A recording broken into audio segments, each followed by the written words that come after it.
Hello friends, स्वागत है आपका हमारे यूट्यूब चैनल के एम ट्यूटोरियल्स में। तो फ्रेंड्स, आज से हम स्टार्ट करने जा रहे हैं क्लास 10th अलजेब्रा का चैप्टर नंबर 1, जिसका नाम है linear equation in two variable. उसका लेक्चर नंबर 1 ये स्टार्ट करने जा रहे हैं। उससे पहले मैं बता दूं, ये लेक्चर आपके ज्यादा से ज्यादा फ्रेंड्स को शेयर कर देना। तो आओ चलो स्टार्ट करते हैं। Linear equation in two variable, ये चैप्टर स्टार्ट करने से पहले इसका आपको डेफिनेशन समझना होगा। तो linear equation in two variable का डेफिनेशन क्या बोलता है? एक ऐसा इक्वेशन जिसमें दो वेरिएबल हो। दो वेरिएबल सपोज मैंने ले लिया एक्स वाई ए बी, जितने भी आपके अल्फाबेट्स है वो सब आपके वेरिएबल्स है। एक ऐसा इक्वेशन जिसमें दो वेरिएबल हो और जिन दो वेरिएबल का डिग्री 1 हो,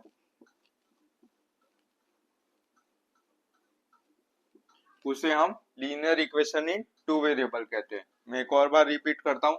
एक ऐसा इक्वेशन जिसमें दो वेरिएबल कंटेन हो और जिन दो वेरिएबल का डिग्री 1 हो, उसे हम linear equation in two variable कहते हैं।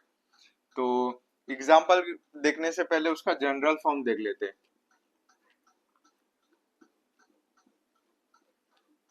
जनरल फॉर्म क्या है? A x plus b y plus c is equal to 0। ये किसका जनरल फॉर्म है? Linear equation in two variable का एक जनरल फॉर्म है, जहां पे आपका ए बी सी क्या है? ए बी और सी क्या है? नंबर्स है आपके, और एक्स और वाई आपके क्या है? वेरिएबल्स।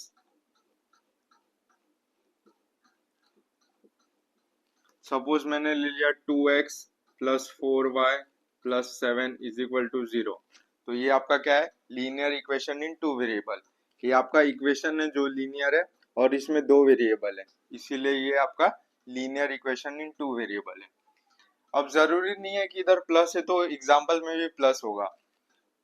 ऐसे भी इक्वेशन को हम linear equation in two variable कहते हैं। 3x minus 5y minus 8 is equal to 0। ये जो इक्वेशन है ये भी आपका linear equation in two variable है। 4x plus 6y minus 9 is equal to 0। ये भी आपका जो इक्वेशन है वो लीनियर इक्वेशन है, इन टू वेरिएबल है। Linear equation in two variable. तो उम्मीद करता हूँ कि ये टॉपिक आपको समझ में आ गया होगा। अब एग्जाम्पल देखते हैं कि आपको एग्जाम में क्वेश्चन कैसे पूछा जाता है। तो फ्रेंड्स, अभी हम देखते हैं कि आपके एग्जाम में क्वेश्चन कैसे पूछा जाता है। तो आपके एग्जाम में ऐसा इक्वेशन दिया जाएगा और बोला जाएगा बताओ ये इक्वेशन लीनियर है कि नहीं। 1 मार्क के लिए पूछा जाता है, तो आप कैसे फाइंड आउट करोगे? तो सबसे पहले आपको क्या करना है, ये जो इक्वेशन है इसको आपको जनरल फॉर्म से कंपेयर करना है। तो मैं इक्वेशन को इधर लिख देता हूँ, 4m plus 3n is equal to 12, और बाजू में मैं जनरल फॉर्म लिख लेता हूँ अभी जो मैंने बताया था, ax plus b y plus c is equal to 0। अब आप ये ध्यान से इक्वेशन को देखोगे तो इसमें ax तो दिख रहा है, by भी दिख रहा है, लेकिन प्लस सी जो है आपका इधर, ये इधर मिसिंग है। बट आप राइट हैंड साइड में देख सकते हो आपको सी दिख रहा है। जो प्लस सी है वो राइट हैंड साइड में। ये इस इक्वेशन को मैं कैसे लिख सकता हूँ? ए एक्स प्लस बी वाई, ये प्लस सी को मैं राइट हैंड साइड लेके जाऊंगा तो क्या होगा? माइनस सी। इसको मैं ऐसे भी लिख सकता हूँ। वैसे ही इस इक्वेशन को मैं कैसे लिख सकता हूँ? 4m प्लस 3n, ये प्लस 12 को लेफ्ट हैंड साइड लेके आऊंगा तो क्या होगा? माइनस 12। तो ये हो गया ना, आप क्या बन गया ना जनरल फॉर्म में, a x plus b y plus c is equal to 0। Plus हो माइनस हो उससे मैटर नहीं करता। ये हो गया आपका फर्स्ट स्टेप। अब सेकंड स्टेप में आपको क्या देखना है कि जो भी इक्वेशन आपने बनाया उसमें कितने वेरिएबल है, दो से ज्यादा नहीं होना चाहिए। तो वेरिएबल कितने इधर? m और n दो ही वेरिएबल है, तो ये भी कंडीशन आपका सेटिस्फाई हो गया। अब आपको क्या देखना है, जो दोनों वेरिएबल है उसका डिग्री 1 ही होना चाहिए। अब देखते हैं m और n, m और n के ऊपर कुछ नहीं है, यानी उसकी डिग्री क्या है? 1 है, डिग्री भी 1 है। और जब भी आपका ये तीनों कंडीशन सेटिस्फाई हो जनरल फॉर्म से, वेरिएबल और डिग्री, तभी हम क्या कहते हैं? उस इक्वेशन को linear equation in two variable. तो आप लिखोगे therefore this equation is a linear equation in two variables. तो ऐसे आपको लिखना है। तो ये हो गया।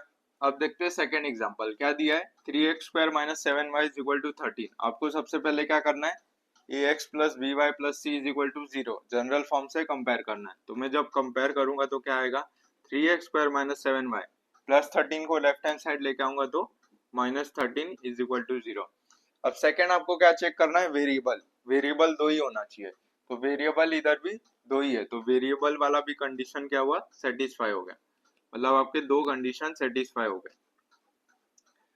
बट आपका डिग्री देखो, x का डिग्री 2 है, y का डिग्री 1 है, मतलब डिग्री वाला आपका कंडीशन सेटिस्फाई नहीं हुआ। ये जो डिग्री वाला कंडीशन है ये आपका सेटिस्फाई नहीं हुआ, ये सेटिस्फाई हो गया। जब भी आपका तीनों में से कोई भी एक कंडीशन सेटिस्फाई नहीं हुआ तो इस इक्वेशन को आप क्या बोलोगे, लीनियर इक्वेशन नहीं है। लीनियर इक्वेशन हो इन टू वेरिएबल होने के लिए आपका तीनों कंडीशन सेटिस्फाई होना चाहिए। तो आप इधर लिखोगे therefore this equation is not a linear equation in two variable. तो ये हो गया आपका सेकंड सम। अब देखते थर्ड सम क्या दिया है, √2x minus √5y is equal to 16। तो वैसे ही आप करोगे जैसे फर्स्ट और सेकंड सम में किए।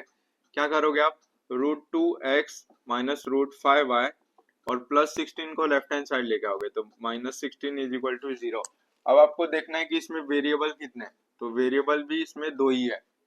अब डिग्री देखते दोनों वेरिएबल का, तो डिग्री भी 1 है, तो तीनों कंडीशन आपकी इस इक्वेशन में सेटिस्फाई हो गई। तो आप लिखोगे स्टेटमेंट, क्या लिखोगे, डिग्री भी 1। तो आप ऐसा स्टेटमेंट लिखोगे, this equation is a linear equation in two variable. तो ये हो गया आपका 3 एग्जांपल। उम्मीद करता हूँ कि ये टॉपिक आपको समझ में आ गया होगा। अब बढ़ते हमारे नेक्स्ट टॉपिक जिसका नाम है साइमल्टेनियस इक्वेशन। तो कॉपी कर लो इसको।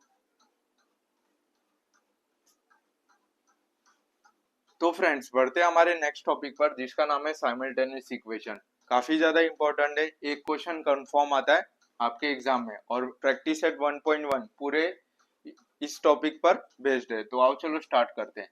तो साइमल्टेनियस इक्वेशन में बेसिकली आपको करना क्या होगा, आपको एग्जाम में ऐसा दो इक्वेशन दिया जाएगा और बोला जाएगा कि solve the following bye simultaneous equation. तो आपको करना क्या है, आपको जो भी वेरिएबल्स दिए क्वेश्चन में उसकी आपको वैल्यू निकालना है। जैसे इधर x और y की वेरिएबल्स दिया है तो आपको x और y की वैल्यू निकालना है। आपके एग्जाम में a और b की वेरिएबल्स दिया रहेगा तो a और b की निकालोगे, mn का दिया रहेगा तो mn निकालोगे। तो स्टार्ट करते हैं। सबसे पहले आपको क्या करना है, जो इक्वेशन दिया है उसको वैसे लिख देता हूं मैं। 5x minus 3y is equal to 1 और 3x plus y is equal to 2। ये दो इक्वेशन हो गया। अब आपको करना क्या है, अब आपको देखना है कि आप किसी को पहले सबसे पहले सेम बना सकते हो क्या, कोई भी इक्वेशन को आप सेम बना सकते हो, कोई भी एक वेरिएबल का वैल्यू सेम बना सकते हो क्या। तो इधर x के साथ आप देख सकते हो इधर 5 है और इधर x के साथ क्या है 3 है, मतलब ये दोनों अलग है, मैं इसको सेम नहीं बना सकता। अगर मैं 3 को 2 से मल्टीप्लाई करूंगा तो 6 होगा, 5 को 2 से करूंगा तो 10 होगा, दोनों अलग हो जाएंगे फिर भी। अब y वाला वेरिएबल देखते हैं क्या दिया है, y वाला -3y और इधर क्या दिया प्लस वाई यानी 1 है, कुछ भी नहीं यानी 1 है।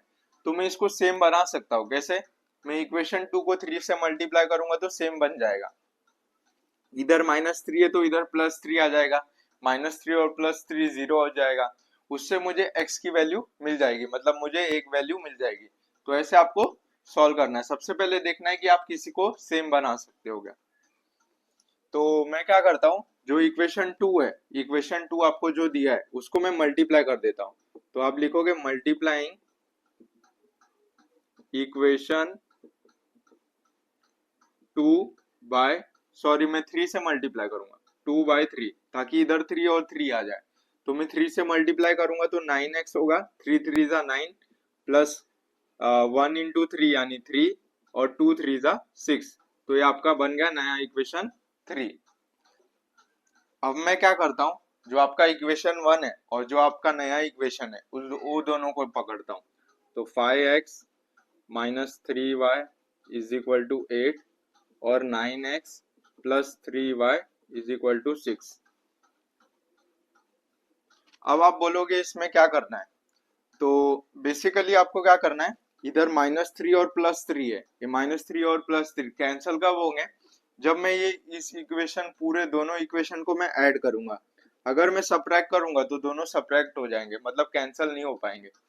जब मैं ऐड करूंगा तो ये दोनों इक्वेशन क्या होंगे, कैंसिल हो जाएंगे। अब 5x + 9x कितने होता है, 14।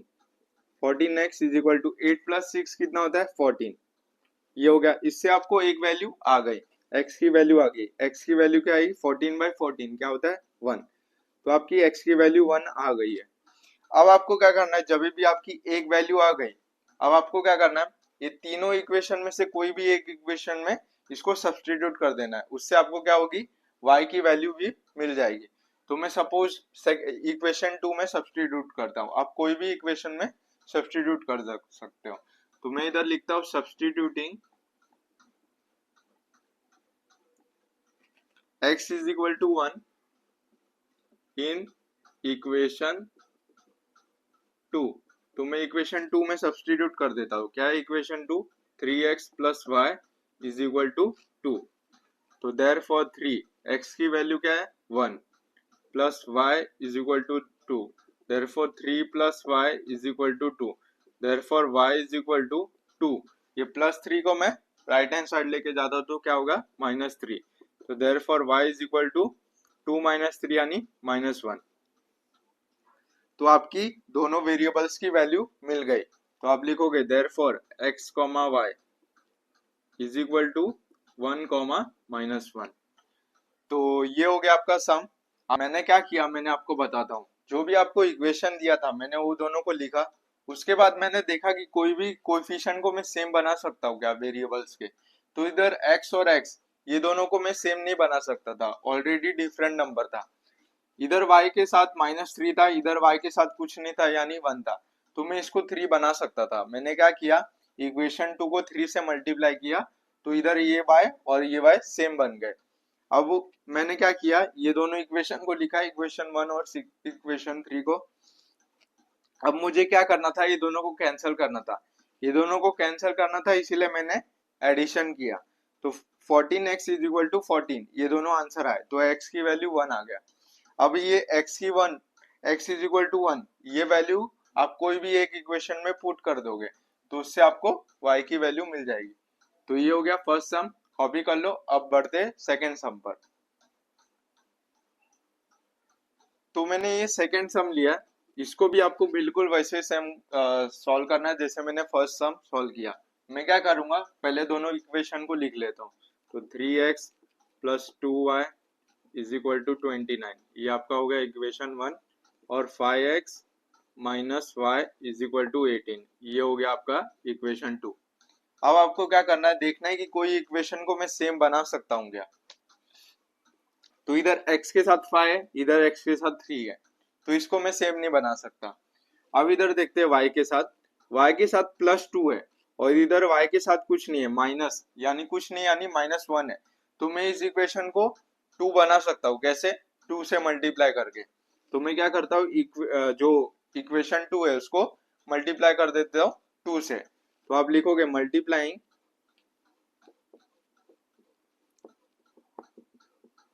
इक्वेशन 2/2। तो मैं 2 को 2 से मल्टीप्लाई कर देता हूँ। तो 5 2 जा 10x minus 1 into 2, 2y is equal to 18 2 जा यानी 36।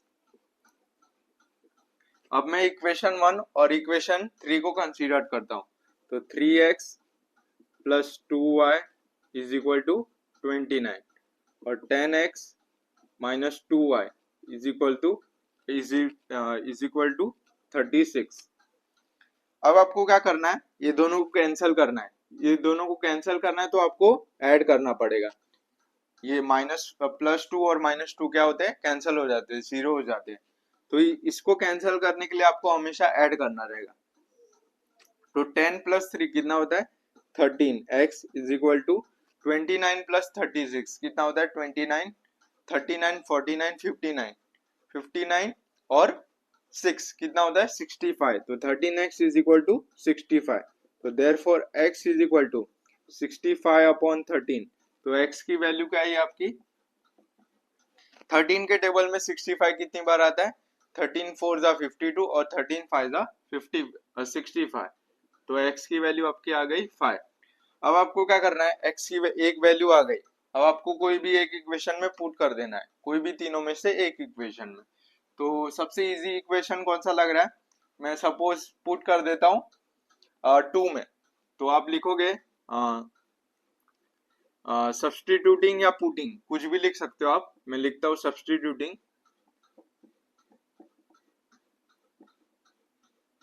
x is equal to 5 in equation 2, तो मैं इक्वेशन 2 में सब्सटीट्यूट कर देता हूँ, क्या होगा, क्या है equation 2 5x minus y is equal to 18, तो देयरफॉर x की वैल्यू क्या है 5, तो 5 into 5 minus y is equal to 18, तो 5 5 are 25 minus y is equal to 18, तो therefore minus y is equal to 18, ये प्लस 25 राइट हैंड साइड में जाएगा तो माइनस 25, तो therefore minus y is equal to 18 minus 25 कितना होता है 18 19 20 और 5 यानी 7, तो माइनस 7 हो गया, तो ये और ये माइनस कैंसिल हो गया, तो y की वैल्यू क्या है आपकी 7, तो देयरफॉर x और y की वैल्यू क्या मिली, x की वैल्यू 5 मिली और y की वैल्यू 7 मिली, तो ये हो गया आपका एग्जांपल नंबर